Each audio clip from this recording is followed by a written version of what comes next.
hello dear students, welcome to my channel Gateway for Engineers. Now in the today's class we are going to start a new chapter, and the new chapter is transformation of stress. Now this chapter is also called as principal stress and strain. So we will study about transformation of stress and strain.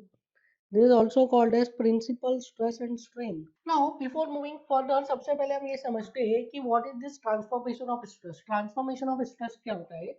So transformation is nothing but resolve करना. ठीक है, transformation का क्या मतलब होता है? Resolve करना. So transformation is nothing but resolve करना. तो रिजॉल्व करने का यहाँ पे क्या मतलब है कि जैसे आप फोर्स को रिजॉल्व करते हैं ना, फोर्स को रिजॉल्व की सपोज किसी एक डायरेक्शन में अगर आपको फोर्स दिया है, किसी एक डायरेक्शन में आपको फोर्स दिया है like F, and you can resolve this force in different directions. आप इस फोर्स को डिफरेंट डायरेक्शंस में रिजॉल्व कर सकते हैं like this.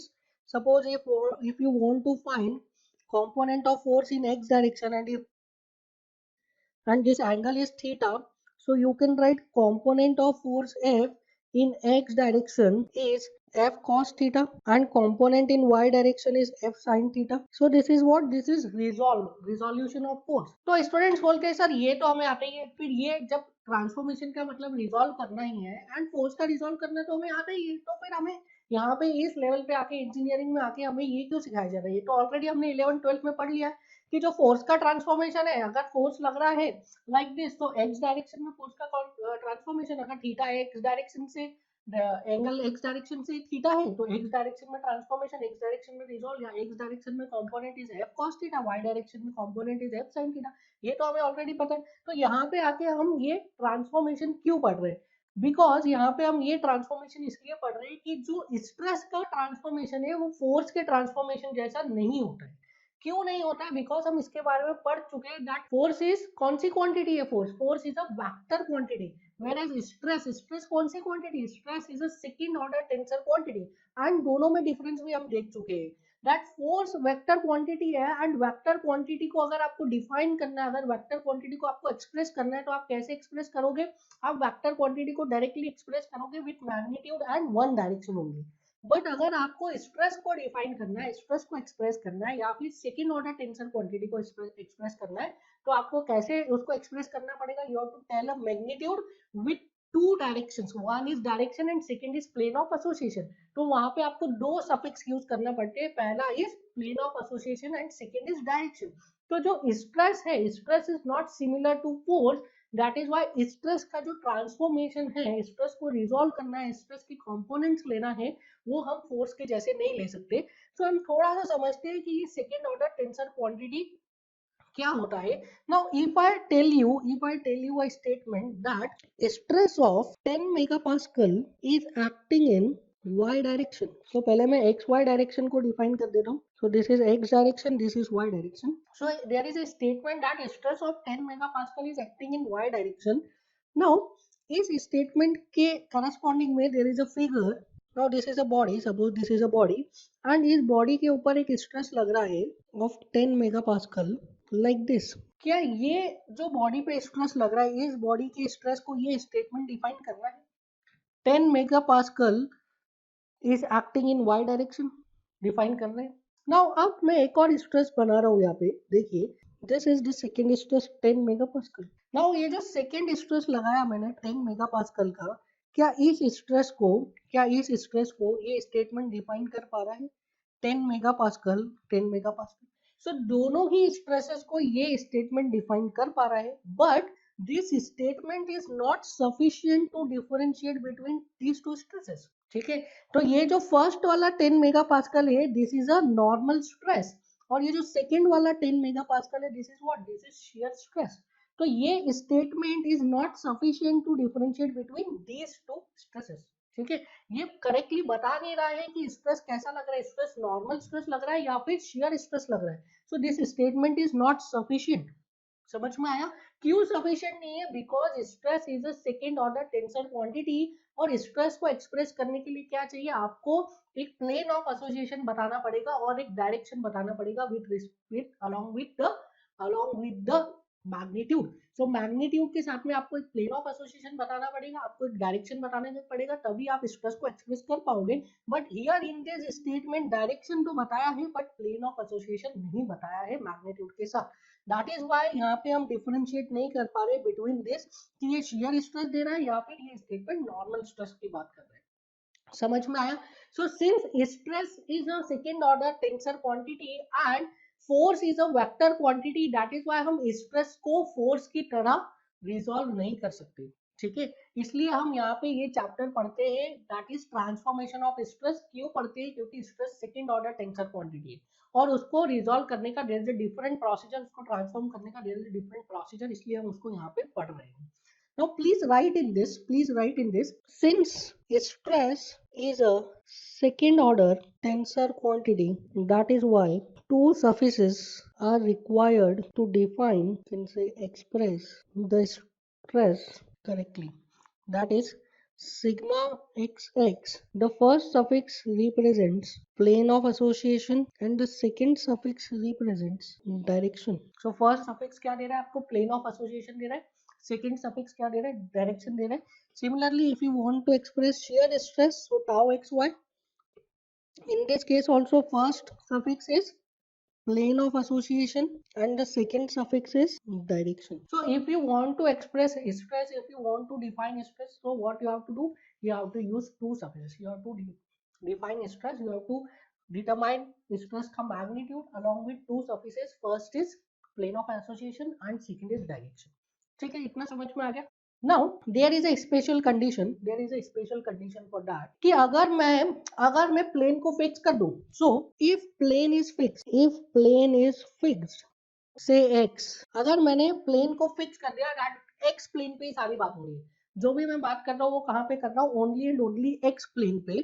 So again if I consider a body, suppose this is a body and plane is fixed, plane fixed है, and I am saying a statement that stress of 3 megapascal is acting in x direction and stress of 4 megapascal is acting in y direction.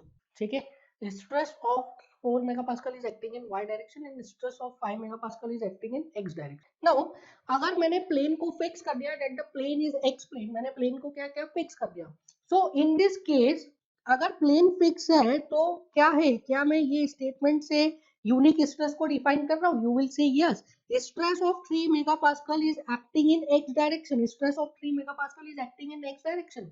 कौन से plane में लग रहा है? वो तो पहले ही फिक्स है ना, एक्स प्लेन। सो ये जो 3 मेगापास्कल का स्ट्रेस है ये कहाँ पे लग रहा है? On the x plane, so this is 3 megapascal. ठीक है, क्या मैं यहाँ पे 3 मेगापास्कल ऐसा लगा सकता हूँ? I cannot apply because ये जो स्ट्रेस अभी मैंने लगाया 3 मेगापास्कल का, this is on y plane. ठीक है, this is on y plane, but हम कहाँ पे, हमने तो प्लेन फिक्स कर दिया that the plane is x, so this is wrong. ठीक है, सो ये जो स्टेटमेंट है ये यूनिक स्ट्रेस को दे रहा है, this statement is giving unique stress, और ये कंप्लीटली स्ट्रेस को डिफाइन कर रहा है कब? जब मैंने प्लेन को फिक्स कर दिया है। सिमिलरली ये जो सेकेंड वाला स्टेटमेंट है, stress of 4 megapascal is acting in y direction, कौन से प्लेन पे? ऑन दी एक्स प्लेन, क्योंकि एक्स प्लेन को हमने पहले ही फिक्स कर दिया है। सो दिस 4 मेगापास्कल का stress is acting in y direction like this, so this is 4 megapascal. सो कहने का मतलब ये है कि अगर प्लेन को फिक्स कर दो, अगर किसी एक ही प्लेन की मैं बात करूं, प्लेन को फिक्स कर दिया एट अ पर्टिकुलर प्लेन, तो क्या होगा? हम स्ट्रेस को डिफाइन कर सकते हैं by only magnitude and direction. समझ में आया? अगर मैंने प्लेन को फिक्स कर दिया तो स्ट्रेस को मैं डिफाइन कर सकता, स्ट्रेस को एक्सप्रेस कर सकता हूँ by only magnitude and direction. वहां पे मुझे प्लेन बताने की जरूरत नहीं क्योंकि मैंने प्लेन को फिक्स कर दिया है। कहने का मतलब ये है कि अगर हमने प्लेन को फिक्स कर दिया है तो क्या स्ट्रेस वेक्टर क्वांटिटी बन गया? वेक्टर क्वांटिटी को कैसे एक्सप्रेस करते हो? By a magnitude and a direction. So अगर मैंने प्लेन को फिक्स कर दिया तो क्या स्ट्रेस भी वेक्टर क्वांटिटी बन गया है? दैट इज स्ट्रेस को हम फुल्ली एक्सप्रेस कर पा रहे by a magnitude and a direction. So in this case आप स्ट्रेस को रिजॉल्व भी कर सकते हैं वेक्टर के जैसा। So suppose if I want to calculate resultant, so resultant I can write resultant is under root of 4 का square plus 3 का square, that is 5 megapascal. सो अगर आपने प्लेन को फिक्स कर दिया फॉर अ पर्टिकुलर केस, देखिए इन जनरल आप stress को वेक्टर के जैसा सॉल्व नहीं कर सकते, स्ट्रेस का ट्रांसफॉर्मेशन अलग होता है, वो कैसे होता है अभी हम देखेंगे। बट अगर आपने प्लेन को फिक्स कर दिया फॉर अ पर्टिकुलर केस, अगर आपने प्लेन को फिक्स कर दिया है, in that case you can consider stress as what, vector quantity. और आप स्ट्रेस को रिजॉल्व भी कैसे कर सकते हैं, स्ट्रेस को आप रिजॉल्व कर सकते हैं like a vector quantity. So please right a note in this, please write a note. In general, stress cannot be transformed similar to force, but if two stresses are acting on the same plane, it can be treated as vector. It can be treated as vector. ठीक है, समझ में आया? अगर किसी एक ही plane पे stresses लग रहे हैं then you can treat it as vector, but अलग अलग प्लेन्स पे स्ट्रेसेस लग रहे हैं तो you can not treat them as vector, और आप उनको वेक्टर के जैसे सॉल्व नहीं कर सकते। नाउ ये सबको समझ में आ गया that stress, transformation of stress is nothing but resolution of stress in different directions, ये समझ में आ गया। फिर अगर जब रिजॉल्व ही करना था तो वेक्टर का तो रिजोल्यूशन हमको पता है, तो फिर हमें पढ़ने की क्या जरूरत है। तो हमने ये डिस्कस कर लिया कि जो स्ट्रेस का रिजोल्यूशन है, स्ट्रेस को हम जो रिजॉल्व करते हैं, स्ट्रेस के जो कंपोनेंट लेते हैं वो हम फोर्स के जैसे नहीं ले सकते, क्योंकि force is a vector quantity and stress is a tensor quantity. ठीक है, फिर हमने देख लिया कि अगर किसी फॉर अ पर्टिकुलर केस, अगर किसी एक प्लेन पर ही स्ट्रेस लग रहे हैं, दूसरे प्लेन की बात नहीं की गई, दूसरे प्लेन का इफेक्ट नहीं देख रहे हैं, तो उस प्लेन के लिए हम स्ट्रेस को फॉर अ पर्टिकुलर प्लेन, हम स्ट्रेस को कैसा ले सकते हैं, as a vector quantity. Now अब बात करते हैं कि स्ट्रेस को रिजॉल्व करने की जरूरत क्यों पड़ रही है, हम स्ट्रेस को क्यों रिजॉल्व करना चाह रहे हैं। नाउ इसको मैं आपको दो एग्जांपल से समझाऊंगा। सबसे पहला एग्जांपल आप देखिए। Now suppose this is a member, suppose this is a cantilever beam and this is subjected to a force P like this. This cantilever beam is subjected to a force P and आपसे क्या पूछा गया है, आपसे पूछा गया है कि determine the change in diagonal length, determine the change in diagonal length due to this force P and I am assuming this diagonal is x dash। ठीक है, डायगोनल है एक्स एक्स डैश एक्सिस के along है। तो आपसे पूछा गया है कि ये डायगोनल का चेंज इन लेंथ बताइए। Suppose the original length of diagonal is L और आपसे पूछा है due to this force P, आपको क्या बताना है, जो एक्स एक्स डैश एक्सिस के अलोंग डायगोनल आ रहा है उस डायगोनल का चेंज इन लेंथ बताना है। So what you have to calculate, you have to calculate strain along x x dash. So what you have to calculate epsilon x dash आपको निकालना पड़ेगा। ठीक है, epsilon x dash is what, delta L upon L, L तो दिया है diagonal की original length, आपको क्या निकालना है, चेंज इन लेंथ निकालना। Now if you are using Hooke's law, कैसे निकाल पाओगे, हुक्स लॉ से निकालोगे। So if you are using Hooke's law तो you will write epsilon x dash is equals to sigma x dash upon E mu sigma y dash upon E minus mu sigma z dash upon E. मतलब कि क्या है, आपको मतलब आपको इस x x plane के अलोंग क्या निकालना पड़ेगा, इस एक्स एक्स प्लेन के अलोंग स्ट्रेस निकालना पड़ेगा। समझ में आया। सो अगर आपको ये चेंज इन लॉन्गिट्यूडनल लेंथ पूछता तो आप डायरेक्टली बता देते पी एल अपॉन ए या फिर sigma x upon E. If the horizontal axis is x तो आप डायरेक्टली बता देते कि लॉन्गिट्यूडनल डायरेक्शन में जो स्ट्रेन आ रहे हैं या लॉन्गिट्यूडनल डायरेक्शन में जो चेंज इन लेंथ आ रहा है that is P L upon A, या तो फिर सिग्मा अपॉन ई। आपको स्ट्रेन बताना होता तो डायरेक्टली सिग्मा अपॉन ई, और सिग्मा डायरेक्टली आपको आप कैलकुलेट कर लेते दिस पी अपॉन ए दिया। बट यहाँ पे आपसे क्या पूछा है, यहाँ पे आपसे पूछा है चेंज इन ऑफ डायगोनल और along this length x x. ठीक है, along this axis x x, x x axis के अलोंग आपसे क्या पूछे, चेंज इन लेंथ पूछा, चेंज इन डायगोनल पूछा। तो then you have to calculate what, आपको इस एक्स एक्स के अलोंग स्ट्रेसेस निकालने पड़ेंगे। दैट मींस इस एक्स एक्स के परपेंडिकुलर कितने स्ट्रेस लग रहे हैं और इस एक्स एक्स के पैरेलल डायरेक्शन में कितने स्ट्रेस लग रहे हैं। समझ में आया। सो आपको क्या करना है, you have to calculate stress along this inclined plane.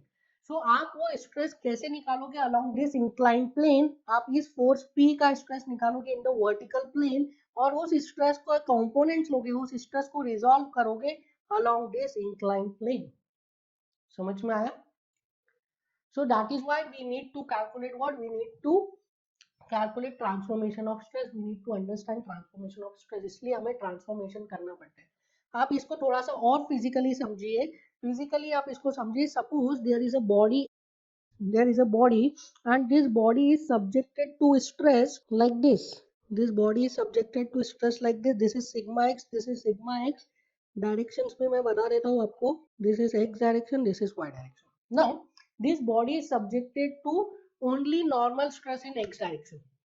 Now students को ये कहीं बहुत ज्यादा मिसकंसेप्शन रहता है कि if this body is subjected to normal stress only, या इसमें सिर्फ और सिर्फ एक्सियल फोर्स लग रहा है, तो एक्सियल फोर्स की वजह से जो क्रॉस सेक्शन है, जो वर्टिकल क्रॉस सेक्शन है, उस पर कैसा स्ट्रेस आएगा, नॉर्मल स्ट्रेस, ये तो हम पढ़ चुके हैं।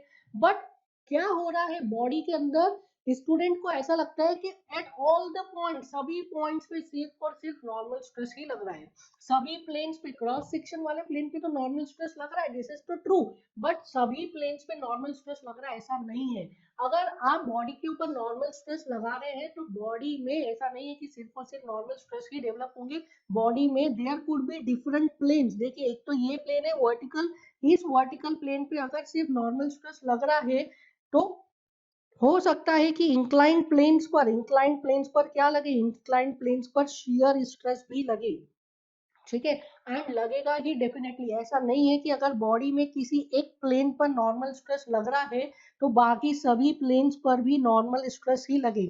इट इज पॉसिबल कि जो दूसरे प्लेन से which are incline to this vertical plane, उन पे क्या लगे, उन पे शियर स्ट्रेस लगे। And it is very very very important for a designer to calculate those stresses. क्यों? क्योंकि अगर डिजाइनर ने ये अज्यूम कर लिया कि बॉडी में सभी पॉइंट्स पर सिर्फ नॉर्मल स्ट्रेस लग रहा है तो वो नॉर्मल स्ट्रेस के अकॉर्डिंग डिजाइन कर देगा इसको, बट जब उस पर लोडिंग की जाएगी तो उस पर इंक्लाइन प्लेन्स पर क्या लगेगा, इंक्लाइन प्लेन पर शियर स्ट्रेस लगेगा। And if the body is weak in shear, अगर बॉडी शियर में वीक हुआ तो क्या होगा, वो लगाया तो था नॉर्मल स्ट्रेस बट वो फेल कर जाएगा किसमें, शियर में, क्योंकि शियर के लिए तो आपने चेक ही नहीं किया, आपने तो सिर्फ नॉर्मल स्ट्रेस के लिए बात करी। सो अगर बॉडी में किसी एक प्लेन पर आपको दिखाया गया है कि नॉर्मल स्ट्रेस लग रहा है, इट इज नॉट नेसेसरी कि बॉडी के हर पार्ट में नॉर्मल स्ट्रेस ही लगे। It is possible, it is very much possible कि बॉडी के जो अलग अलग प्लेन्स है उन अलग अलग प्लेन्स पे क्या लगेगा, उन अलग अलग प्लेन्स पे शियर स्ट्रेस भी लगेगा। नॉर्मल स्ट्रेस तो लगेगा ही बट शियर स्ट्रेस भी लगेगा। Similarly in the case of shear also, कि अगर बॉडी में ऐसा दिखाया गया है इन द क्रॉस सेक्शन कि सिर्फ शियर स्ट्रेस ही लग रहा है लाइक दिस, अगर बॉडी में दिखाया गया है कि क्रॉस सेक्शन पे सिर्फ शियर स्ट्रेस ही लग रहा है तो इट इज नॉट नेसेसरी कि बॉडी में हर पॉइंट पर शियर स्ट्रेस ही लगेगा। It is very much possible कि बॉडी में जो अलग अलग प्लेन्स हैं उन अलग अलग प्लेन्स पर क्या होगा, उन अलग अलग प्लेन्स पर नॉर्मल स्ट्रेस भी लगेगा। समझ में आया? समझ में आया? That is why we have to calculate what, we have to calculate transformation of stress. हमें ट्रांसफॉर्मेशन ऑफ स्ट्रेस कैलकुलेट करना पड़ता है, हमें ट्रांसफॉर्मेशन को समझना पड़ता है। नाउ अब ये ट्रांसफॉर्मेशन ऑफ स्ट्रेस करते कैसे, देखिए हमें फोर्स का ट्रांसफॉर्मेशन अच्छे से पता है। फोर्स का transformation, suppose this is force F, और अगर इस फोर्स एफ का मैं कंपोनेंट लेना चाहता हूँ इन दिस डायरेक्शन, ठीक है, इस डायरेक्शन में, and the angle is theta, तो I can directly write this is what, f cos theta. Similarly, if I want to calculate component in this direction and suppose ये दोनों lines के बीच में क्या एंगल है, 90, तो ये वाला एंगल कितना हो गया, 90 minus theta. So I can directly write this force is F cos 90 minus theta which is equals to F sin theta।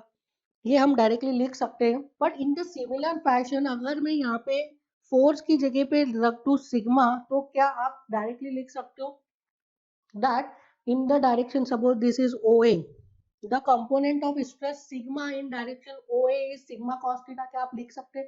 You will say no, हम लोग यहाँ पे बिल्कुल भी इस सिग्मा के कंपोनेंट को sigma cos theta along OA नहीं लिख सकते। So what we have to do, we have to convert this sigma in terms of what, force, और फिर ये F cos theta लिखेंगे और फिर इस F cos theta को अगेन कन्वर्ट करेंगे इन टर्म्स ऑफ स्ट्रेस। समझ में आया क्या करने वाले? सबसे पहले जो स्ट्रेस लग रहा है इसको कन्वर्ट करेंगे इन टर्म्स ऑफ फोर्स, और उस फोर्स का कंपोनेंट लेंगे जहां पे भी लेना है। सपोज ये थीटा पे लग रहा है, इस डायरेक्शन के अलोंग लेना है, तो फोर्स आ गया, फोर्स का कंपोनेंट लिया f cos theta, f cos theta आ गया। अब इस एफ कॉस थीटा को मैं वापस से ट्रांसफॉर्म करूंगा in terms of what, in terms of stress. So stress के ट्रांसफॉर्मेशन में हमें क्या करना है, स्ट्रेस के ट्रांसफॉर्मेशन में हमें पहले स्ट्रेस को फोर्स में कन्वर्ट करना है, फिर फोर्स का ट्रांसफॉर्मेशन करना है, और फिर जो ट्रांसफॉर्म्ड फोर्स है उसको वापस से स्ट्रेस में कन्वर्ट करना है। This is the procedure, very very very easy procedure. समझ में आया?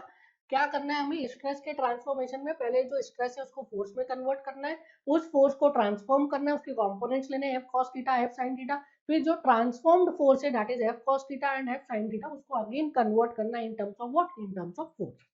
This is the procedure. इस तरीके से हम क्या करते हैं, इस तरीके से ट्रांसफॉर्मेशन ऑफ स्ट्रेस करते हैं। इन दिस होल चैप्टर हमें यही करना है, हमें अलग अलग प्लेन्स पे अलग अलग लोडिंग कंडीशंस के लिए हमें अलग अलग प्लेन्स पे क्या करना है, स्ट्रेसेस को ट्रांसफॉर्म करना है। यही प्रोसीजर है, दैट इज फोर्स को पहले स्ट्रेस को कन्वर्ट करेंगे in terms of force, force को कन्वर्ट करेंगे, देन अगेन देन फोर्स को ट्रांसफॉर्म करेंगे, देन ट्रांसफॉर्म होने के बाद उस ट्रांसफॉर्म फोर्स को अगेन कन्वर्ट करेंगे in terms of stress. Now जब ये हम प्रोसीजर करेंगे, पहले फोर्स को स्ट्रेस को कन्वर्ट करेंगे इन टर्म्स ऑफ फोर्स, फिर फोर्स को ट्रांसफॉर्म करेंगे, फोर्स के कंपोनेंट्स लेंगे, फिर वो ट्रांसफॉर्म फोर्स को अगेन हम कन्वर्ट करेंगे इन टर्म्स ऑफ स्ट्रेस। तो this is a very lengthy procedure. ये जो प्रोसीजर होगा ये काफी लेंथी होगा, and in your competitive examination आपके पास उतना टाइम नहीं है। देखिए कॉन्सेप्ट तो आपको पता चल गया, पर आपके पास उतना टाइम नहीं है कि आप इतना पूरा प्रोसीजर वहां पे करें। तो what we will do is, what is the procedure is कि हम कुछ स्टैंडर्ड फॉर्मूलेस डिराइव कर लेते हैं, और उन एक दो स्टैंडर्ड फॉर्मूलेस को अगर आप याद रख लेंगे तो ये पूरा का पूरा जो प्रोसीजर है वो आपको नहीं करना पड़ेगा। ठीक है, सो हम क्या करेंगे, कुछ स्टैंडर्ड केसेस के लिए ये प्रोसीजर फॉलो करके कुछ स्टैंडर्ड फॉर्मूलाज डिराइव कर लेंगे, एंड उन स्टैंडर्ड फॉर्मूलाज को यूज करके हम हमारा स्ट्रेस को ट्रांसफॉर्म कर लेंगे। So now we will do transformation of 1D stress. So case 1 is transformation of one dimensional stress.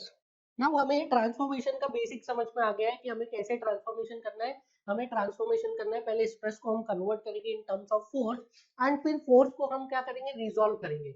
So here I am considering a member, and this member is subjected to one dimensional stress like this.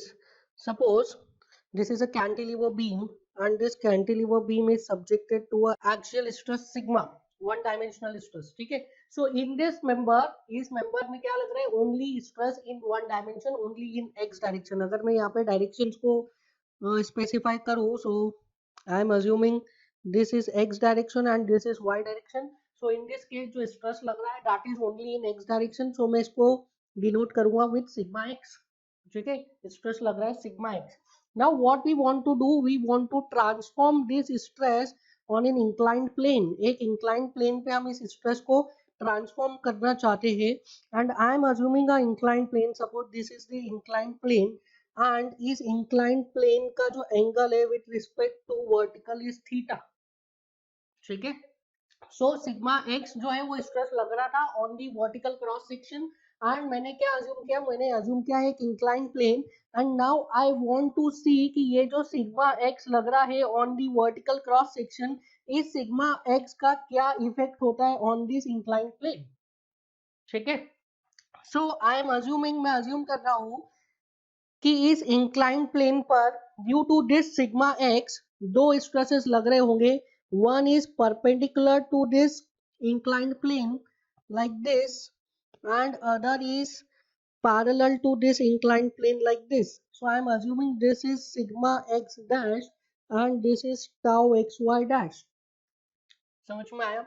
Man क्या हो रहा था, there was a member, इस member पे 1D stress लग रहा था, and 1D stress कहाँ पे लग रहा था, on the vertical plane, x plane पे लग रहा था 1D stress. Now what I have assume एक इंक्लाइंड प्लेन मैंने अज्यूम किया है, एंड उस इंक्लाइंड प्लेन पे मैं देखना चाहता हूँ कि उस वन डायमेंशनल स्ट्रेस का क्या इफेक्ट होता है, क्या उस इंक्लाइंड प्लेन पर इस वन डायमेंशनल स्ट्रेस की वजह से कोई शेयर स्ट्रेसेस आ रहे हैं या कोई नॉर्मल स्ट्रेसेस आ रहे हैं या नहीं आ रहे हैं। ठीक है, so what I will do, I will resolve this stress along this inclined plane. जो सिग्मा एक्स स्ट्रेस लग रहा है, सिग्मा एक्स के कंपोनेंट में लूंगा along this inclined plane, that is एक कंपोनेंट में कैलकुलेट करूंगा parallel to this inclined plane, and एक कंपोनेंट में कैलकुलेट करूंगा perpendicular to this inclined plane. So I am assuming suppose this is point A, this is point B and this is point C. Now इसको थोड़ा सा आप और समझिए, अगर मैं इस चीज को 3 डायमेंशंस में रिप्रेजेंट करूँ, so this was the member and this member was subjected to 1D normal stress that is sigma x like this, and इसका मैं इफेक्ट कहाँ पे देखना चाहता हूँ, इसका इफेक्ट मैं देखना चाहता हूँ इंक्लाइंड प्लेन पे, and that inclined plane is at an angle of theta. So this is sigma x, अगर मैं प्लेन्स को यहाँ पे डिनोट करूँ तो this is A, this is B and this is C. Now I am assuming the thickness of this member is T. Thickness मैंने assume कर लिया है T। ठीक है, अगर मैं इसको आपको 3D में और बताऊं, नाउ अगर ये आप इंक्लाइंड प्लेन को देखेंगे in 3D, then you will find कि ये जो इंक्लाइंड प्लेन है इसका वर्टिकल से angle, this angle is theta, and this inclined plane is subjected to normal stress perpendicular to this inclined plane, that is sigma x dash, and one shear stress that is in plane of this inclined plane, that is tau xy dash. इस तरीके से देखिए इस inclined plane पर stresses लग रहे हैं, एक स्ट्रेस लगेगा perpendicular to the inclined plane and second stress लगेगा parallel to the inclined plane. देखिए फोर्स को भी जैसे हम रिजॉल्व करते हैं, सपोज कोई एक फोर्स लग रहा है F लाइक दिस, तो इस फोर्स को भी जब हम रिजॉल्व करते हैं इन F cos theta and F sin theta, तो जो F cos थीटा और F sin थीटा डायरेक्शन के बीच में एंगल होता है, that is what, that is 90 degree. If this angle is theta, तो एक कंपोनेंट हो जाएगा F cos थीटा, दूसरा कंपोनेंट हो जाएगा F sin theta. F cos theta और F sin थीटा के बीच में जो एंगल होता है, that is how much, that is 90 degree. Similarly ये जो सिग्मा स्ट्रेस के हमने दो कंपोनेंट्स लिए हैं, that is sigma x dash and tau x dash y dash, इन दोनों के बीच में भी एंगल कितना है, 90 डिग्री. सपोज आप प्लेन कंसीडर करो, तो दिस इज प्लेन, सो एक स्ट्रेस लगेगा in this plane and second stress लगेगा नॉर्मल टू दिस प्लेन. तो ये एक डायरेक्शन है, एक ये डायरेक्शन है, तो इन दोनों डायरेक्शंस के बीच में कितना एंगल हो गया, 90 डिग्री.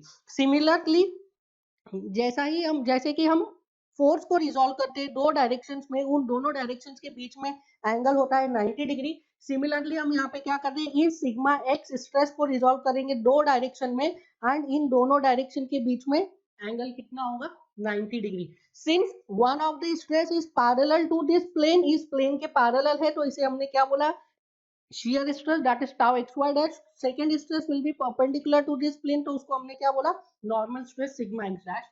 now अब हम देखेंगे the value of this sigma x dash and tau xy dash.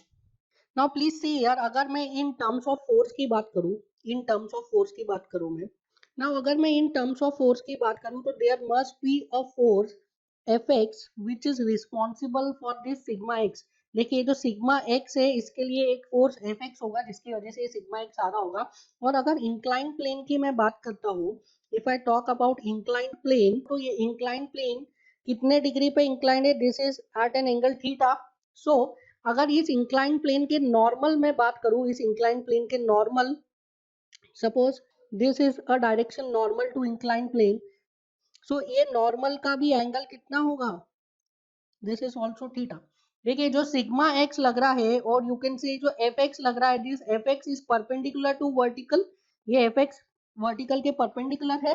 सो अगर ये इंक्लाइन प्लेन इस वर्टिकल से थीटा डिग्री पर है, तो इस इंक्लाइन प्लेन का जो नॉर्मल है वो भी हॉरिजॉन्टल से कितना होगा, थीटा डिग्री पे होगा.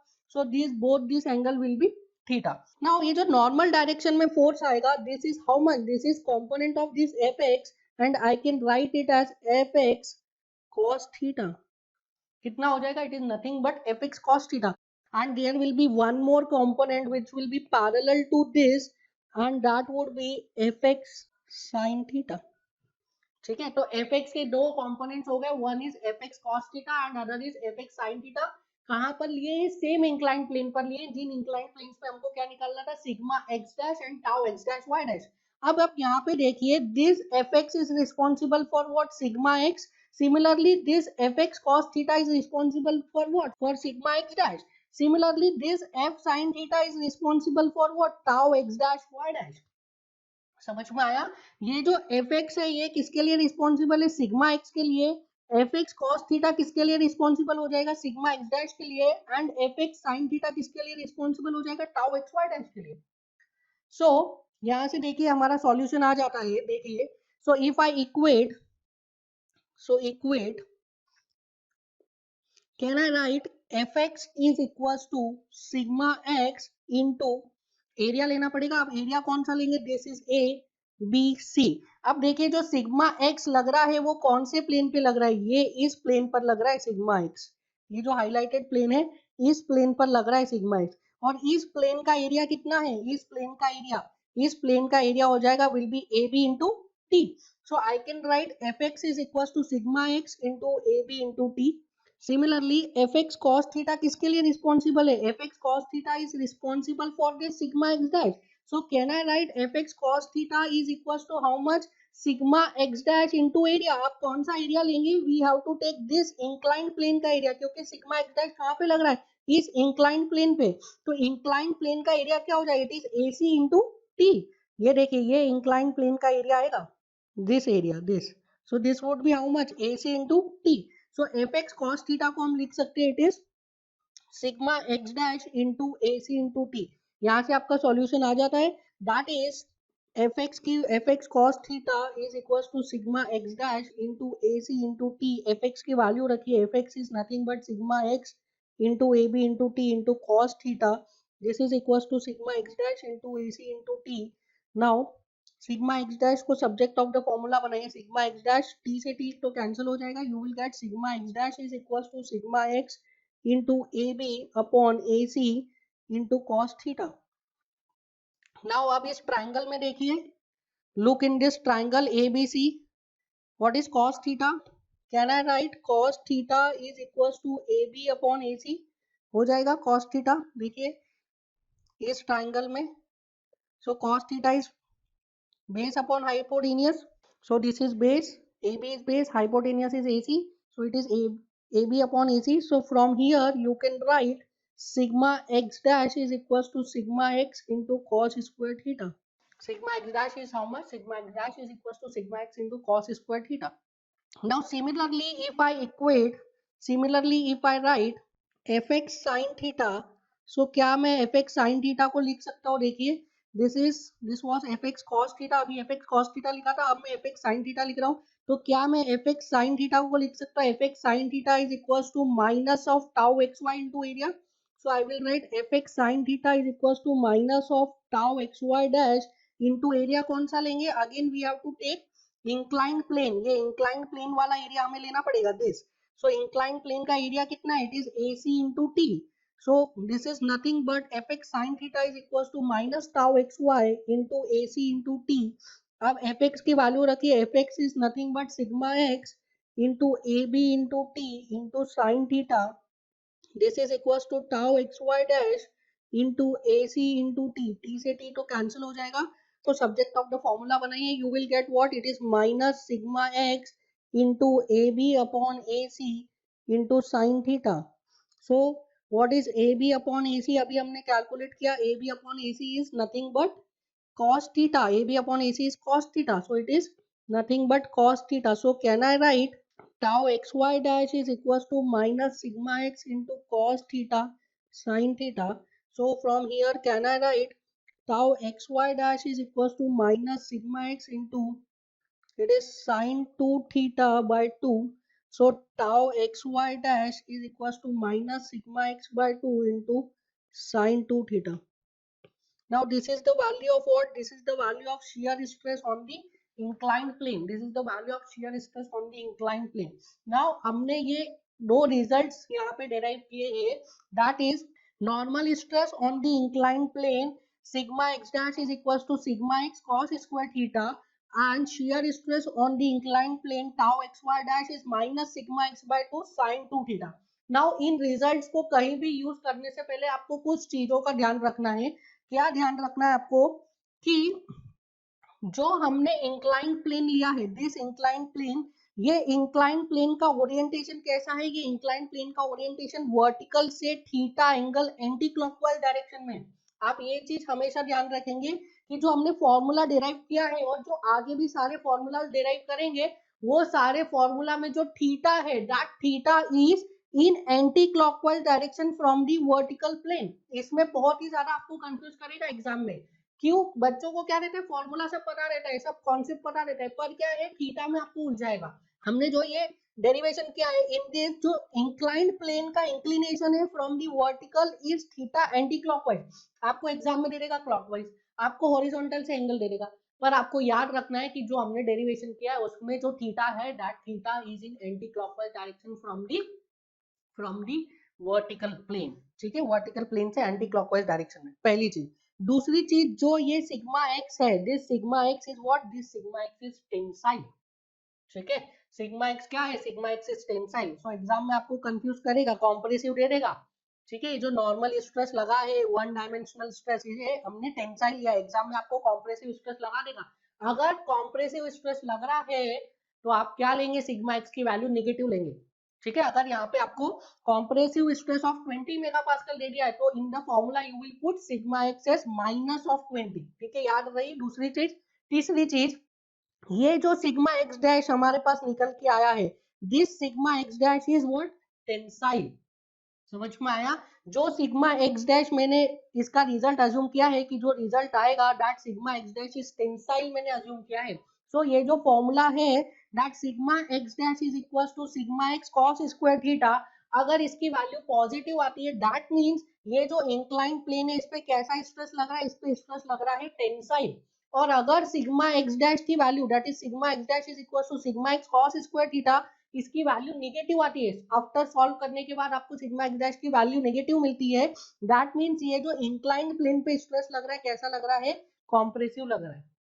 समझ में आया। मैंने सिग्मा एक्स डैश को कैसा अज्यूम किया, मैंने सिग्मा एक्स डैश को अज्यूम किया है टेंसाइल। ठीक है, अगर आप सॉल्व करते हैं, वैल्यूज डालते हैं फॉर्मूला में और फाइनल रिजल्ट में आपको सिग्मा एक्स डैश की वैल्यू नेगेटिव मिलती है, दैट मींस जो इंक्लाइंड प्लेन पे स्ट्रेस लग रहा है वो कैसा लगेगा, कॉम्प्रेसिव। ठीक है, आपसे एग्जाम में पूछेगा कि determine the stress on inclined plane at an angle x y, कुछ भी कोई, ठीक है, कोई भी एंगल पे पूछेगा normal stress. So normal stress में आपको ऑप्शन में देगा पॉजिटिव नेगेटिव और ब्रैकेट में लिख देगा tensile is considered as positive. So आपको साइन के साथ अपना आंसर बताना है कि जो इंक्लाइन प्लेन है उस पे जो स्ट्रेस लग रहे हैं वो टेंसाइल लग रहे हैं या कॉम्प्रेसिव लग रहे हैं। ठीक है, तो अगर हमारे सिग्मा एक्स डैश का वैल्यू पॉजिटिव आ जाता है सॉल्व करने के बाद, तो जो स्ट्रेस आ रहे हैं इंक्लाइन प्लेन पे डाटा व्हाट, डाटा टेंसाइल लग, और अगर सिग्मा एक्स डैश की वैल्यू नेगेटिव आती है सॉल्व करने के बाद, तो जो स्ट्रेस लग रहे हैं on the incline plane that stress are what, negative. Last चीज, जो ये टाउ एक्स वाई मैंने अज्यूम किया है on the incline plane shear stress, that shear stress I have assume कि वो इस इंक्लाइन प्लेन पे कैसा लग रहा है, in the anti clockwise direction. समझ में आया। मैंने जो tau x y dash assume किया है ऑन दिस इंक्लाइन प्लेन, वो मैंने अज्यूम किया है कि ये tau x y dash shear stress जो लग रहा है वो कैसा लग रहा है, एंटी क्लॉकवाइज डायरेक्शन में लग रहा है। ठीक है, tau xy dash is acting in anti-clockwise direction on this inclined plane। अगर tau xy dash की वैल्यू पॉजिटिव आती है by using the formula यहाँ से, that is tau xy dash is minus sigma x by 2 sin 2 theta। अगर tau यहाँ पे आप सिग्मा एक्स की वैल्यू पुट करोगे, थीटा की वैल्यू पुट करोगे, सॉल्व करोगे, और यहाँ से टाउ एक्स वाई डैश की वैल्यू अगर पॉजिटिव आती है दैट मींस इंक्लाइंड प्लेन पे जो शियर स्ट्रेस लगेगा वो कैसा लगेगा, इन दी एंटी क्लॉकवाइज डायरेक्शन। समझ में आया। अगर यहाँ से टाउ एक्स वाई डैश की वैल्यू नेगेटिव आती है, आप यहाँ पे वैल्यूज पुट करोगे, सिग्मा एक्स की वैल्यू पुट करोगे, साइन थीटा, यहाँ पे थीटा की वैल्यू पुट करोगे, तो इसके बाद अगर टाउ एक्स वाई डैश की वैल्यू नेगेटिव आ जाती है दैट मींस जो शियर स्ट्रेस लगेगा on this incline plane that would be clockwise.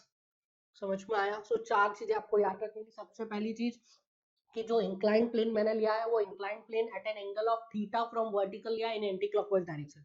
Incline plane जो है वो वर्टिकल से एंटी क्लॉकवाइज डायरेक्शन में थीटा पर है। ठीक है, पहली चीज। दूसरी चीज जो शियर स्ट्रेस, दूसरी चीज जो स्ट्रेस दिया है normal stress on the vertical plane पे जो नॉर्मल स्ट्रेस दिया है that normal stress is tensile. अगर क्वेश्चन में आपको कॉम्प्रेसिव दिया है तो सिग्मा एक्स की वैल्यू आप फॉर्मूला में क्या रखोगे, माइनस नेगेटिव साइन के साथ। थर्ड थिंग क्या है, जो नॉर्मल स्ट्रेस आएंगे फॉर्मूला से, जो नॉर्मल स्ट्रेस आएंगे ऑन द इंक्लाइन प्लेन, वो मैंने क्या अज्यूम किया, वो मैंने टेंसाइल अज्यूम किया। तो अगर फॉर्मूला में वैल्यू रखने के बाद सिग्मा एक्स डैश की वैल्यू पॉजिटिव आती है, इसका मतलब क्या है कि इंक्लाइन प्लेन पे जो स्ट्रेसेस लग रहे हैं वो कैसे लग रहे हैं, इंक्लाइन प्लेन पे टेंसाइल स्ट्रेस लग रहे हैं।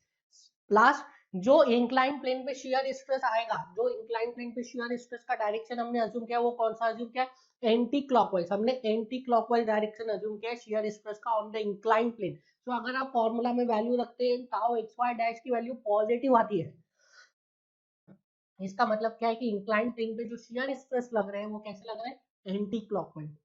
अगर टाउ एक्स वाई डैश की वैल्यू नेगेटिव आती है दैट मींस इंक्लाइन प्लेन पे जो शियर स्ट्रेस लग रहा है वो कैसा लग रहा है, क्लॉकवाइज। ये चारों चीजें आपको बहुत अच्छे से याद रखनी है, इससे ही आपके न्यूमेरिकल सही या गलत होंगे। नाउ ये जो फॉर्मूला अभी हमने डेराइव किया है, ये फॉर्मूला आपको याद रखने की बिल्कुल भी जरूरत नहीं है, this is not at all important. अभी हम इसमें काफी सारे और भी फॉर्मूला डेराइव करेंगे, आपको कोई भी फॉर्मूला याद रखने की जरूरत नहीं, सिर्फ एक या दो फॉर्मूला मैं आपको बताऊंगा, वही फॉर्मूला आपको याद रखने, उससे आपका सारा काम हो जाता है।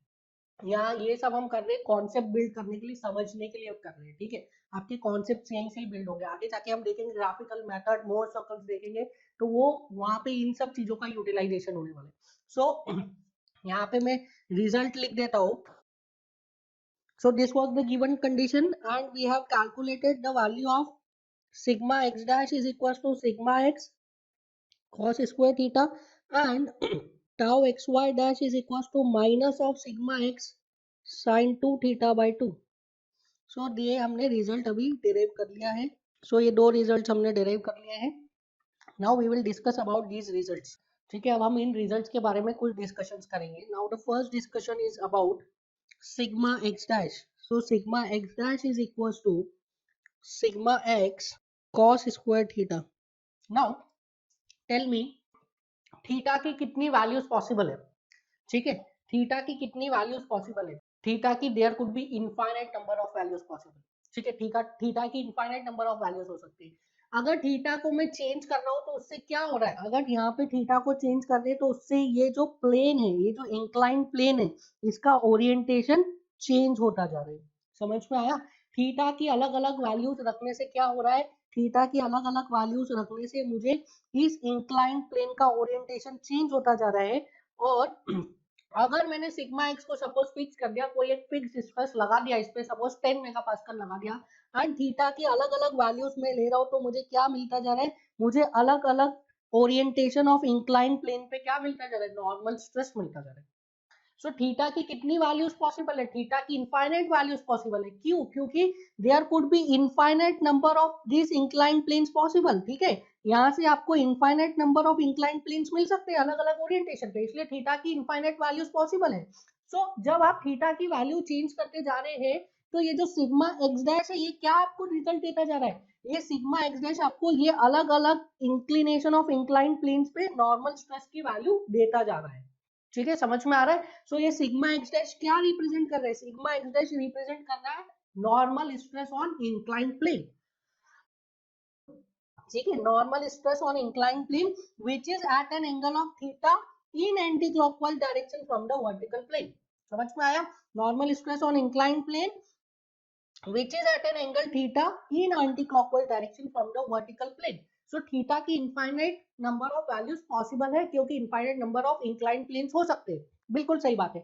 Now मुझे आप ये बताइए, क्या ये cos स्क्वायर थीटा की वैल्यू कभी नेगेटिव हो सकती है, क्या ये cos स्क्वायर थीटा की वैल्यू कभी नेगेटिव हो सकती है? You will say no, cos square theta की वैल्यू कभी भी नेगेटिव नहीं हो सकती।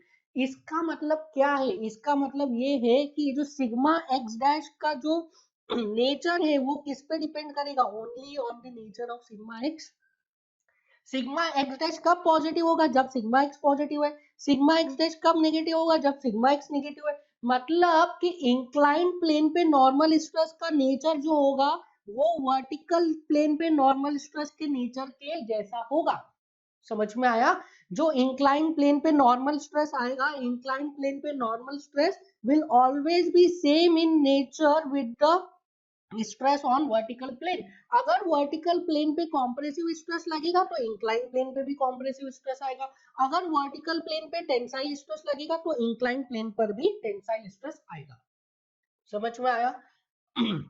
तो इंक्लाइन प्लेन पे जो नॉर्मल स्ट्रेस का नेचर है वो किसके जैसा होगा, वर्टिकल प्लेन पर नॉर्मल स्ट्रेस के जैसा होगा। नाउ अब डिस्कस करते हैं टाउ एक्स वाई को। Tau x y dash is equal to minus of sigma x by 2 into sine 2 theta. Now यहाँ पे देखिए टाउ एक्स वाई डैश में आप ऐसा कुछ बोल नहीं सकते, बिकॉज यहाँ पे this sine 2 theta can be positive can be negative, इसको हम कुछ बोल नहीं सकते कि साइन 2 थीटा कब पॉजिटिव होगा कब नेगेटिव होगा, we don't know. Sigma x भी पॉजिटिव नेगेटिव दोनों हो सकता है, जब टेंशन होगा तो सिग्मा एक्स पॉजिटिव होगा, कॉम्प्रेशन होगा तो सिग्मा एक्स नेगेटिव होगा। So we can not comment on the behaviour of tau x y, the nature of tau x y, कि वो एंटी क्लॉकवाइज कब लगेगा क्लॉकवाइज कब लगेगा, ये हम बता नहीं सकते।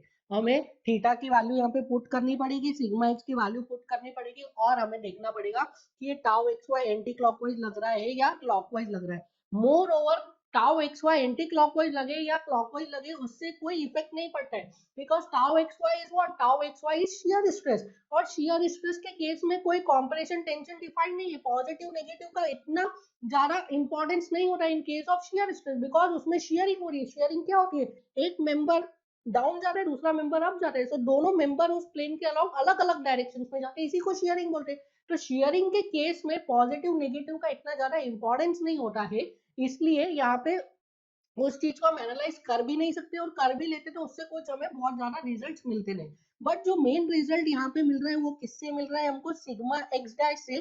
दैट सिग्मा एक्स डैश का नेचर सेम होगा किसके, सिग्मा एक्स के।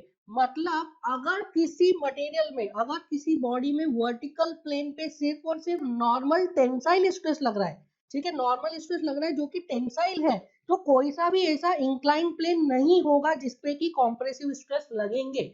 सभी के सभी इंक्लाइन प्लेन्स पर क्या लगेंगे, सभी के सभी इंक्लाइन प्लेन्स पर टेंसाइल स्ट्रेस ही लगेगा। समझ में आया।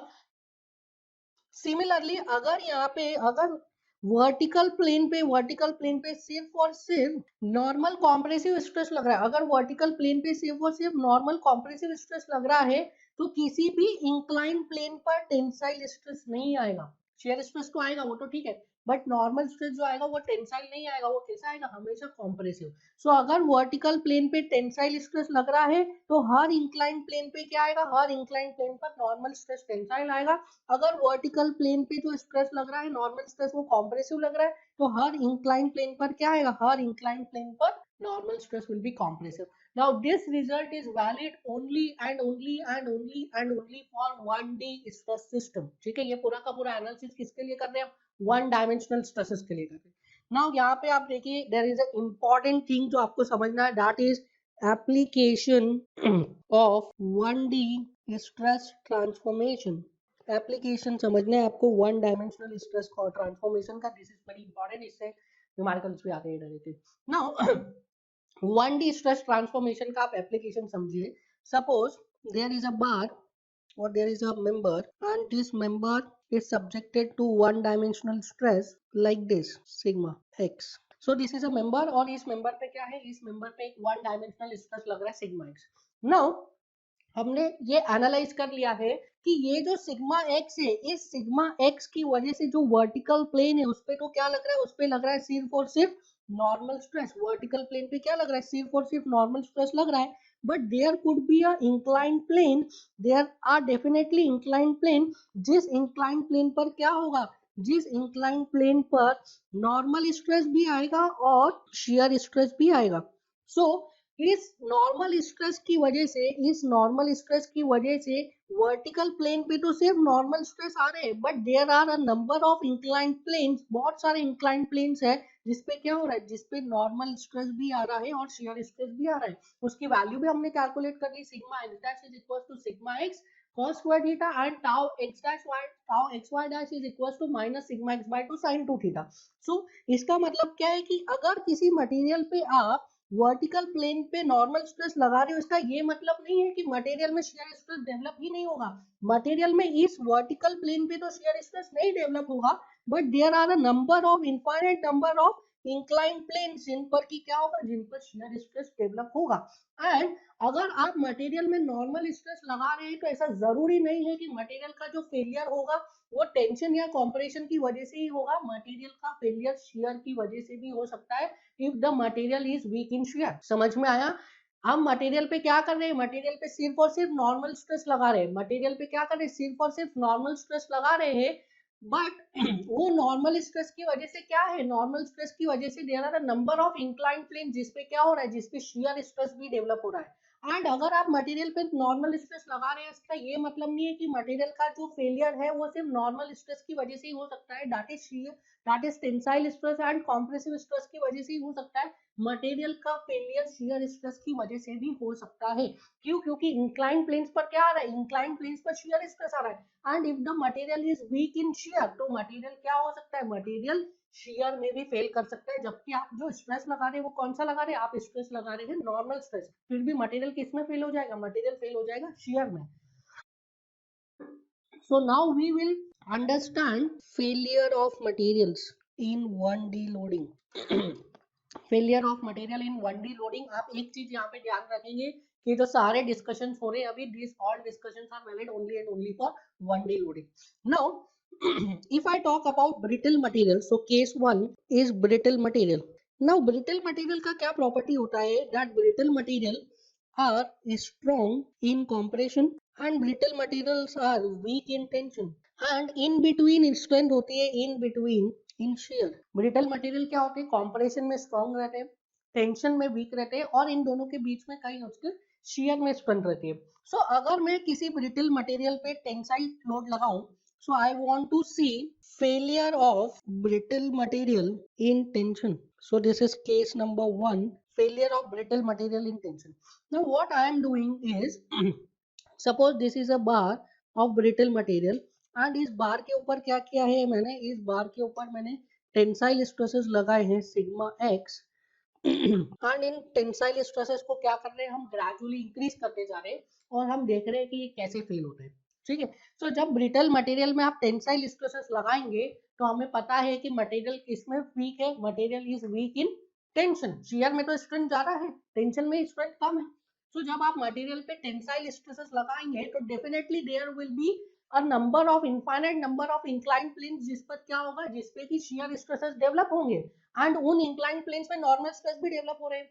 सो जब आप मटेरियल पे टेंसाइल, ब्रिटल मटेरियल पे टेंसाइल स्ट्रेस लगा रहे हैं तो definitely there are number of infinite plane जिसपे कि शियर स्ट्रेस और नॉर्मल स्ट्रेस दोनों डेवलप होंगे. पर ब्रिटल मटेरियल फेल किस में करेगा, ब्रिटल मटेरियल फेल करेगा इन टेंशन, बिकॉज टेंशन में उसकी स्ट्रेंथ क्या है, टेंशन में उसकी स्ट्रेंथ सबसे कम है. क्या कॉम्प्रेशन लगेगा किसी भी प्लेन पर, नहीं. अभी हमने एनालाइज किया that sigma x dash is equal to sigma x cos square theta. That means अगर आपने सिग्मा एक्स दैट इज ये जो नॉर्मल स्ट्रेस लगाया, ये टेंसाइल लगाया है, तो किसी भी इंक्लाइन प्लेन पर कॉम्प्रेसिव स्ट्रेस नहीं लगेंगे, सभी के सभी इंक्लाइन प्लेन्स पर क्या लगेगा, tensile stress and shear stress. So there will be no compressive stress. Now अब ये समझ में आ गया है कि ये जो ब्रिटल मटेरियल है this is weak in tension. So इस ब्रिटल मटेरियल का फेलियर किसकी वजह से होगा, इस ब्रिटल मटेरियल का फेलियर टेंशन की वजह से ही होगा. बट कौन से प्लेन के अलोंग होगा, कौन से प्लेन के अलोंग ये ब्रिटल मटेरियल फेल करेगा. सो ये ब्रिटल मटेरियल उस प्लेन के अलोंग फेल करेगा जिस प्लेन टेंसाइल स्ट्रेस सबसे ज्यादा है. तो जिस प्लेन में ये सिग्मा एक्स डैश की वैल्यू सबसे ज्यादा होगी उस प्लेन पे ये क्या करेगा, फेल करेगा. तो आप इसको मैक्सिमाइज करिए, सिग्मा एक्स डैश को मैक्सिमाइज करिए.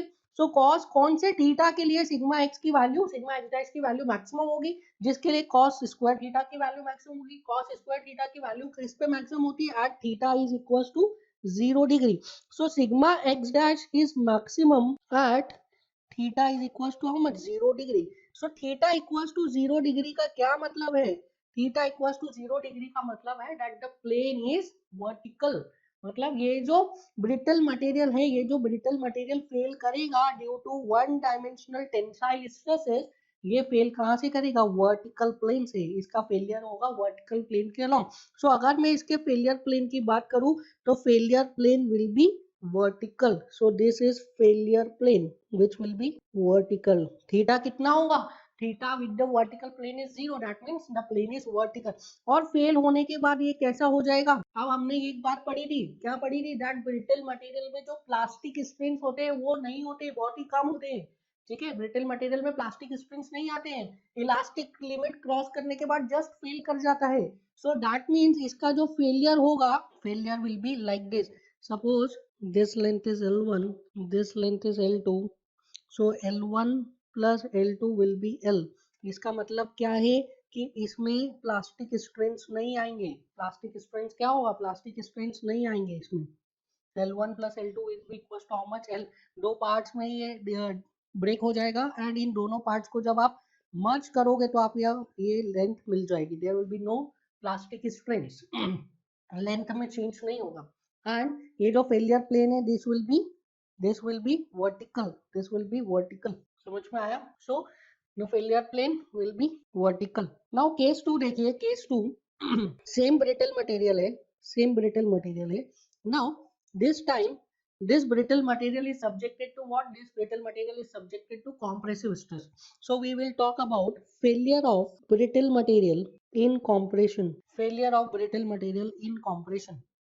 Now अब क्या कर रहा हूं मैं, सेम ब्रिटल मटेरियल के ऊपर कॉम्प्रेसिव स्ट्रेसेस लगा रहा हूँ, सेम ब्रिटल मटेरियल के ऊपर कॉम्प्रेसिव स्ट्रेसेस लगा रहा हूँ। Before that we know for brittle material सबसे ज्यादा किसमें स्ट्रॉन्ग है? ब्रिटल कॉम्प्रेशन में। So compressive strength is greater than, उसके बाद क्या है? Shear strength is greater than, सबसे वीक किसमें? Tensile strength. So brittle material के लिए सबसे ज्यादा कौन सी स्ट्रेंथ होती है? कॉम्प्रेसिव, उसके बाद शेयर और उसके बाद टेंसाइल। नाउ अगर मैं कोई ब्रिटल मटेरियल के ऊपर कॉम्प्रेसिव स्ट्रेसेस लगाता हूँ, जैसे सिग्मा एक्स। सो अगर किसी ब्रिटल मटेरियल के ऊपर हम कॉम्प्रेसिव स्ट्रेसेस लगाते हैं तो वो क्या कॉम्प्रेशन में फेल होगा? क्या वो कॉम्प्रेशन में फेल होगा?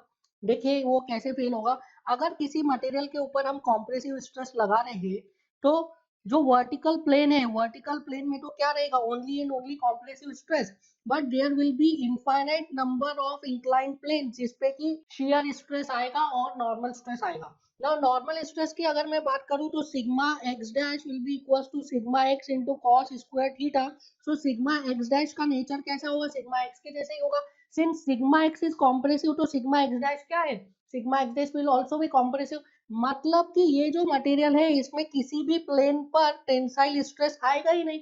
अगर टेंसाइल स्ट्रेस आएगा ही नहीं मटेरियल में तो टेंशन में मटेरियल फील करेगा ही नहीं। समझ में आया? Since sigma x dash is equal to sigma x cos square theta, तो जो infinite number of inclined planes है उन पे जो स्ट्रेस डेवलप होगा that stress will be compressive, क्योंकि अप्लाइड स्ट्रेस इज कॉम्प्रेसिव। इस वर्टिकल प्लेन पे कैसा स्ट्रेस लग रहा है? कॉम्प्रेसिव। तो infinite number of inclined planes पर भी क्या आएगा? Only and only compressive normal stress आएगा। There will be no tensile stress. अगर टेंसाइल स्ट्रेस आ ही नहीं रहा है मटेरियल में, भले ही मटेरियल टेंशन में वीक है तो वो टेंशन में फेल कभी नहीं करेगा, क्योंकि उसमें टेंसाइल स्ट्रेस आ ही नहीं रहे। दैट मीन्स ये टेंशन में फेल नहीं करेगा। ब्रिटल मटेरियल को जब आप कॉम्प्रेसिव स्ट्रेस लगाओगे, वन डायमेंशनल कॉम्प्रेसिव स्ट्रेस, तो वो टेंशन में फेल नहीं करेगा। अब हम बात करते हैं about shear stress. So tau x y dash is equal to minus of sigma x sine 2 theta by 2। ठीक है। So tau x y dash is equal to minus of sigma x sine 2 theta by 2। Now जब आप material पे compressive stresses लगाते हैं तो due to this compressive stress इसमें क्या होगा? There could be a infinite number of inclined plane जिसपे कि क्या होगा? जिसपे कि शियर स्ट्रेस डेवलप होगा। एंड हमें पता है that brittle materials are weak in shear as compare to compression. Compression में तो स्ट्रेंथ ज्यादा है पर शियर में क्या है? स्ट्रेंथ कम है ब्रिटल मटेरियल्स की। दैट मीन्स कि किसी प्लेन पर शियर स्ट्रेस की वैल्यू एक्सीड कर सकती है as compare to it shear strength, और उस प्लेन से क्या होगा? उस प्लेन से ये ब्रिटल मटेरियल ब्रेक करेगा। समझ में आया? Since brittle material are weak in shear as compare to compression and there are infinite number of plane जिसपे कि शियर स्ट्रेसेस डेवलप हो रहे हैं एंड मटेरियल शियर में वीक है, तो मटेरियल किस में फेल करेगा? मटेरियल शियर में फेल करेगा। अब बात आती है कि किस प्लेन के अबाउट ये मटेरियल शियर में फेल करेगा। तो उस प्लेन के अबाउट ये मटेरियल शियर में फेल करेगा जिस पर टाउ एक्स वाई की वैल्यू क्या होगी? मैक्सिमम होगी। जिस प्लेन पे शियर स्ट्रेस की वैल्यू मैक्सिमम होगी उसी प्लेन पर तो ये फेल करेगा अबाउट शियर। तो किस प्लेन पर ये टाउ एक्स वाई की वैल्यू मैक्सिमम होगी? जिस प्लेन पर साइन 2 थीटा की वैल्यू मैक्सिमम होगी। तो साइन 2 थीटा की मैक्सिमम वैल्यू क्या हो सकती है? साइन 2 थीटा की मैक्सिमम वैल्यू हो सकती है 1। अगर साइन 2 थीटा की मैक्सिमम वैल्यू 1 है मतलब 2 थीटा की वैल्यू क्या होगी? 2 थीटा की वैल्यू 90 डिग्री, मतलब थीटा की वैल्यू क्या हो जाएगी? थीटा की वैल्यू हो जाएगी 45 degree. So tau xy dash is maximum at theta is equals to how much? 45 degree. So theta is equals to 45 degree पे क्या होगा? theta is equals to 45 degree पे tau xy की वैल्यू मैक्सिमम हो जाएगी। मतलब theta is equal to 45 degree वो plane है जिस प्लेन पर क्या हो रहा है? जिस प्लेन पर मैक्सिमम शियर स्ट्रेसेस लग रहे हैं। Theta is equal to 45 degree वो प्लेन है जिसपे क्या हो रहा है? मैक्सिमम शियर स्ट्रेस लग रहे हैं। शियर स्ट्रेस तो हर इंक्लाइन प्लेन पर आ रहा है, हर इनफाइनाइट इंक्लाइन प्लेन्स पर आ रहा है shear stress, but theta is equal to 45 degree वाला जो इंक्लाइन प्लेन है उस पे क्या आ रहा है? उस पे शियर स्ट्रेस मैक्सिमम आ रहा है। सो जिस प्लेन पर शियर स्ट्रेस मैक्सिमम होगा उसी प्लेन के अबाउट तो क्या करेगा मटेरियल? फेल करेगा। तो अगर मैं फेलियर प्लेन बनाऊं तो that failure plane will be at theta is equal to how much 45 degree. This is what? This is failure plane. And the inclination of failure plane is how much? Is 45 degree. So this is the failure plane which is at an angle of what? Which is at an angle of 45 degree. अगर मैं failure के बाद material की state देखूं, member का state देखूं failure के बाद, तो फेलियर के बाद, so this will be the condition after failure. This is L1, this is L2, and this length is L. So L1 plus L2 will be approximately equals to L. Okay, there will be no plastic strain, and this angle is how much? This angle is 45 degree. This angle is 45 degree. So इस तरीके से क्या होता है, इस तरीके से brittle material का फेलियर होता है in case of one dimensional stress. Now we will talk about ductile material. So second is ductile material. Now ductile material की क्या प्रॉपर्टी होती है? Ductile material are strong in tension and weak in shear. Ductile materials are strong in tension and weak in shear, और compression में equally strong होते हैं. Equally strong, nearly, I will write nearly equally strong in compression. So tension and compression में क्या रहते हैं? Nearly equally strong रहते हैं एंड शियर में वीक रहते हैं. So ductile materials are weak in shear. So case 1 or you can write case 3, failure of ductile material in tension. So now what I am doing is, this is a ductile material and I am applying a tensile stress on this ductile material. So जब इस ductile material पर आप tensile stress लगाओगे तो इस ductile material का failure किसकी वजह से होगा? अब तो आपको कॉन्सेप्ट समझ में आ गया है. Since this ductile material is weak in shear, आपने स्ट्रेसेस कौन से लगाए? आपने स्ट्रेसेस लगाए टेंसाइल, बट ओनली ये जो वर्टिकल प्लेन है इस पे क्या आ रहा है? इस पे सिर्फ टेंसाइल स्ट्रेस आ रहा है. इसके अलावा जितने भी इनफाइनाइट इंक्लाइंड प्लेन्स है उन इनफाइनाइट इंक्लाइंड प्लेन्स पे क्या आ रहा है? टेंसाइल स्ट्रेस भी आ रहा है और शियर स्ट्रेस भी आ रहा है. And the value of that shear stress tau xy dash is equals to minus sigma x by 2 sin 2 theta. ठीक है, tau xy is equals to minus sigma x by 2 sin 2 theta. So that means यहाँ पे there are infinite number of inclined planes जिसपे कि क्या हो रहा है? जिसपे कि shear stress डेवलप हो रहा है and this material is weak in shear. That means ये मटेरियल किसमें फेल होगा? ये मटेरियल फेल होगा shear में. एंड किस प्लेन के अलोंग ये मटेरियल फेल होगा? उस प्लेन के अलोंग ये मटेरियल फेल होगा जिस प्लेन पे ये shear स्ट्रेस की वैल्यू क्या होगी? मैक्सिमम होगी. तो अभी हमने देखा टाउ एक्स वाई डैश की वैल्यू मैक्सिमम कहाँ थी? Tau x y dash is maximum at theta is equal to how much? 45 degree. Theta is equal to 45 degree. Now यहाँ पे जो फेलियर है वो ब्रिटल मटेरियल में कॉम्प्रेशन में जो फेलियर आया था उसकी जैसा नहीं होगा. क्यों? क्योंकि ब्रिटल मटेरियल में क्या होता है? प्लास्टिक स्प्रिंग्स नहीं आती, वेयर डक्टाइल मटेरियल में क्या होता है? प्लास्टिक स्प्रिंग्स आती है. एंड डक्टाइल मटेरियल का हम फेलियर पढ़ चुके हैं. Mild steel is a ductile material, और माइल्ड स्टील का हमने स्ट्रेस स्ट्रेन कर्व देखा था. और फेलियर कैसा हो रहा था? नेकिंग फॉर्म हो रही थी, और नेकिंग फॉर्म होने के बाद उसमें फेलियर हो रहा था. तो that is the failure of ductile material in tension. आप देखिए कैसे फेल होता है डक्टाइल मटेरियल टेंशन में. सो इस टाइप से डक्टाइल मटेरियल फेल होता है टेंशन में.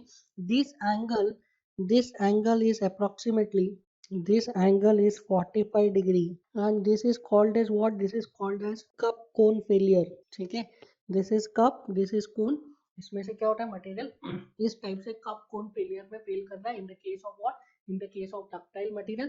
And this is what? This is failure plane and it is at an angle of how much? It is at an angle of 45 degree. समझ में आया? सो इस तरीके से डक्टाइल मटेरियल में फेलियर होता है. एंड अगर आप देखेंगे यहाँ पे तो यहाँ पे क्या हो रहा है? लार्ज प्लास्टिक डिफॉर्मेशन हो रहे हैं. इसका लेंथ इज स्मॉल, इसका लेंथ बहुत ज्यादा, and these are large plastic deformation. So ductile material में फेलियर से पहले क्या होता है? लार्ज प्लास्टिक डिफॉर्मेशन होते हैं and the failure is cup and cone failure. Now last देखिए, last case is failure of case number 4, failure of ductile material in compression. failure of ductile material in compression. देखिए, जब हम ductile material पे compressive stresses लगा रहे हैं, since material is strong in compression. ठीक है, मटेरियल क्या है? कॉम्प्रेशन में स्ट्रॉन्ग है. Since this material is strong in compression, तो जब आप इस पे कॉम्प्रेसिव स्ट्रेसेस लगाओगे तो उसकी वजह से क्या होगा? उसकी वजह से इसमें कॉम्प्रेशन आएगा लाइक दिस. नाउ जब आप डक्टाइल मटेरियल पे कॉम्प्रेसिव स्ट्रेसेस लगाते हैं, suppose this is a ductile material and इस पे आप कॉम्प्रेसिव स्ट्रेसेस लगा रहे हैं, तो इनिशियली क्या होता है, इनिशियली जब आप इस पे कॉम्प्रेसिव स्ट्रेसेस लगाएंगे तो ये मटेरियल क्या होगा, कॉम्प्रेस होगा, ठीक है। ये मटेरियल लॉन्गिट्यूडनल डायरेक्शन में कॉम्प्रेस होगा और लैटरल डायरेक्शन में इलोंगेट होगा। बट जैसे जैसे आप ये कॉम्प्रेसिव फोर्स को बढ़ाते जाते हैं, जैसे जैसे आप कॉम्प्रेसिव फोर्स को बढ़ा रहे हैं, तो जिस गाइड से आप कॉम्प्रेसिव फोर्स लगा रहे हैं उसको हम बोलते हैं die.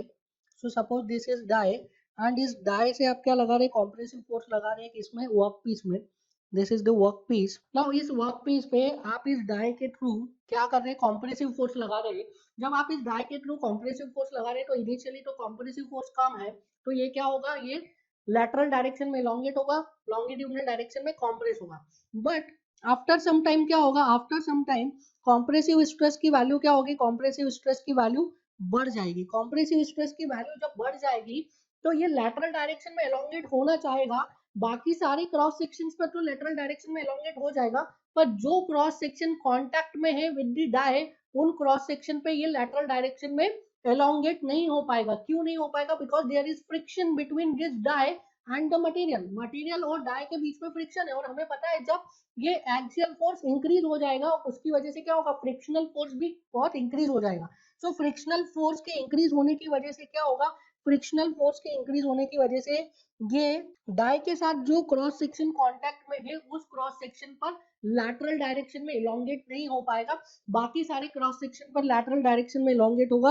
Now this shape is called as bulging and it is also called as barreling, ठीक है। बैरल का शेप होता है ना ऐसा, so ये this is also called as barreling or is it also called as bulging. Now in this case material में क्या होगा, मटेरियल में फ्रैक्चर नहीं आएगा, बट मटेरियल में जो स्ट्रेंथ है बहुत ज्यादा हो जाएंगे, जिसकी वजह से मटेरियल को फेल डिक्लेयर कर दिया जाएगा। क्योंकि मटेरियल में, मैकेनिक्स में मटेरियल जब तक अपना पर्पस फुलफिल कर रहा है तब तक उसको बोलते हैं it is not fail. But fracture जरूरी नहीं है कि फ्रैक्चर को ही हम फेलियर बोले। अगर मटेरियल को जिस पर्पस के लिए डिजाइन किया गया है, अगर वो पर्पस को फुलफिल करना बंद कर दिया मटेरियल में, तो उसको हम बोलते हैं क्या, कि मटेरियल फेल हो गया। सो ये बल्जिंग की वजह से इसमें मटेरियल फेल होता है। एंड ऑन दिस टॉपिक हमें एक पूरा का पूरा चैप्टर पढ़ना है, दैट इज कॉम्प्रेशन मेंबर्स हम पढ़ेंगे। कॉलम्स करके एक चैप्टर है, वो पूरा चैप्टर हम पढ़ेंगे, वो पूरा इसी पर ही है, that is behaviour of ductile material in compression, ठीक है। सो इन कॉम्प्रेशन डक्टाइल मटेरियल फेल करते हैं किसमें, बल्जिंग में, और यू कैन से बैरलिंग में। सो फेलियर ऑफ स्ट्रेसेस में आप लिखिए, नोट करके लिखिए आप, note, a brittle material is strong in compression but weak in tension. A brittle material is strong in compression but weak in tension, whereas its shear strength, whereas its shear strength is in between, whereas its shear strength is in between. इसमें second point लिखिए, a ductile material is approximately equally strong in tension and in compression but weak in shear. Next point लिखिए, on the basis of nature of stress developing in the material on the plane of application as well as inclined planes along with the strength of material, the failure of material takes place either due to shear strength comma or due to tensile strength comma or due to compressive strength. So समझ में आया, on the basis of nature of stress developing in the material. So आपने जो load लगाया उसके basis पे जो stress develop हो रहे हैं, कहाँ पे, जिस प्लेन पर लोड लगाया उस प्लेन पर और उसके इंक्लाइन प्लेन्स पर भी, उस पे डिपेंड करेगा, और मटेरियल की स्ट्रेंथ पे डिपेंड करेगा कि मटेरियल शियर में फेल करेगा या कॉम्प्रेशन में फेल करेगा या टेंशन में फेल करेगा। नाउ इसमें हमने देखा था case one. So case one was failure of brittle material in tension. Failure of brittle material in tension. इसमें लिखिए, since brittle material is weak in tension as compared to shear and compression, therefore failure will be due to principal tension. The plane of failure is at 90 degree from the axis of bar, that is 0 degree from vertical. So the plane of failure is 90 degree from the axis of bar. So in case of brittle material subjected to tensile stress, किसमें fail होता है, tension में failure होता है। हमने देखा था failure कैसा होता है, failure plane. So this will be failure. So if you want to draw, you can draw this diagram, that is this is failure of brittle material in tension. Failure of brittle material in tension. इस पे एक और note लिखे, note, in brittle material there will be no appreciable change in length and area. The fracture plane is a rough plane at 90 degree to the direction of loading. At 90 degree to the direction of loading.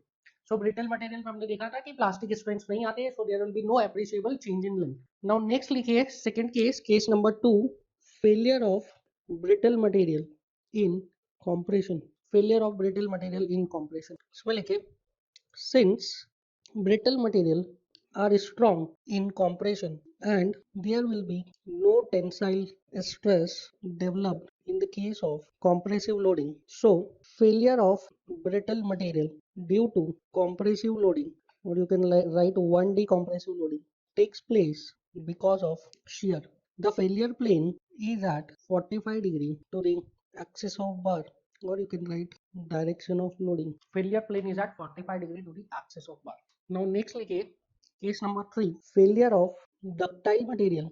Failure of ductile material in tension. Now please write in this, since ductile material are strong in tension, therefore the failure will be due to shear.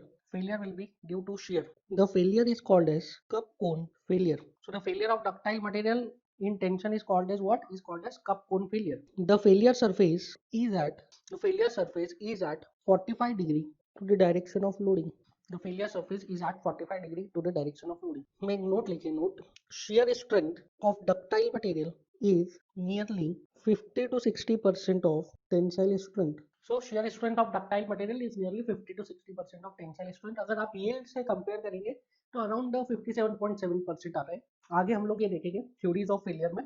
Theories of failure में हम इसके बारे में detail में पढ़ेंगे. Last लिखिए case number 4, failure of ductile material in compression. Failure of ductile material in compression. So इसमें लिखिए failure of ductile material in compression depends on dimensions of specimen. में लिखिए short column, or you will write short compression member fails due to crushing, which results in bulging, and failure plane is at 90 degree to the direction of loading. Failure plane is at 90 degree to the direction of loading. Next point लिखिए, in the case of long column, the failure is due to buckling, which is given by Euler's theory. So जो long column है वो किसकी वजह से fail करते हैं? Buckling की वजह से. इसके बारे में हम डिटेल में पढ़ेंगे. Euler's theory, Rankine's theory, mix theory, इसके बारे में हम डिटेल में पढ़ेंगे इन द चैप्टर कॉलम्स. ठीक है, और compression member. So short columns किसमें फेल करते हैं? क्रशिंग में, दैट इज बल्जिंग में. वो हम लोग डिस्कस कर चुके हैं.